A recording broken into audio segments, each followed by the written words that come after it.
Syria ও লেবাননে মাদ দিয়ে আপাতত ইরানকে হারিয়ে দিয়েছে ইসরায়েল। তবে ভৌগোলিক দূরত্বের কারণে ইয়েমেনের বিদ্রোহীদের বাগে আনতে পারছে না তেল আবিব। এখন ইয়েমেনের বিদ্রোহীরা ইসরায়েলের মাথা ব্যথার কারণ হয়ে দাঁড়িয়েছে। শনিবার ইসরায়েলে মিসাইল হামলা চালিয়ে আরও একবার নিজেদের সক্ষমতা প্রমাণ করেছে ইয়েমেনের বিদ্রোহীরা। এরপরই পরম মিত্রের হয়ে প্রতিশোধ নিতে মাঠে নেমেছে যুক্তরাষ্ট্র। মধ্যপ্রাচ্যে থাকা মার্কিন বাহিনী ইয়েমেনে পাল্টা হামলা চালিয়েছে। মার্কিন সেন্টকম বলছে তারা ইয়েমেনের বিদ্রোহীদের অস্ত্র গুদামে হামলা করেছে। তবে অন্যের জন্য গর্ত খুঁড়তে গিয়ে সেই গর্তে যুক্তরাষ্ট্র নিজেও পড়েছে। ইয়েমেনে হামলার সময় যুক্তরাষ্ট্রের অত্যাধুনিক একটি যুদ্ধ বিমান ভূপাতিত হয়েছে।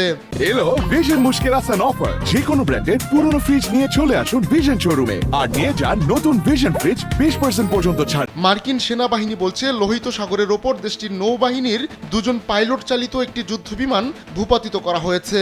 তারা বলছে ভুল বোঝাবুঝির কারণে এমনটা ঘটেছে। দুজন পাইলটকেই জীবিত উদ্ধার করা হয়েছে, তবে তাদের মধ্যে একজন সামান্য আহত হয়েছেন। ইয়েমেনের বিদ্রোহীদের বিরুদ্ধে বিমান হামলা চালানোর সময় এ ঘটনা ঘটে। তবে এ ঘটনার বিস্তারিত জানায়নি মার্কিন সেন্টকম। আর দুর্ঘটনার সময় ওই দুই পাইলট কি মিশনে ছিলেন তাও জানায়নি তারা। এক বিবৃতিতে মার্কিন সেন্টকম জানায় USS Harry S Truman carrier strike গ্রুপের অংশ guided missile cruiser USS Gettysburg ভুলক্রমে মিসাইল ছোড়ে। এতে মার্কিন FA-18 যুদ্ধবিমানে আঘাত লাগে। ওই যুদ্ধবিমানটি ইউএসএস হ্যারি এস ট্রুম্যান থেকে উড্ডয়ন করেছিল। আহমদুল্লাহ শিকদার, কাল বেলা।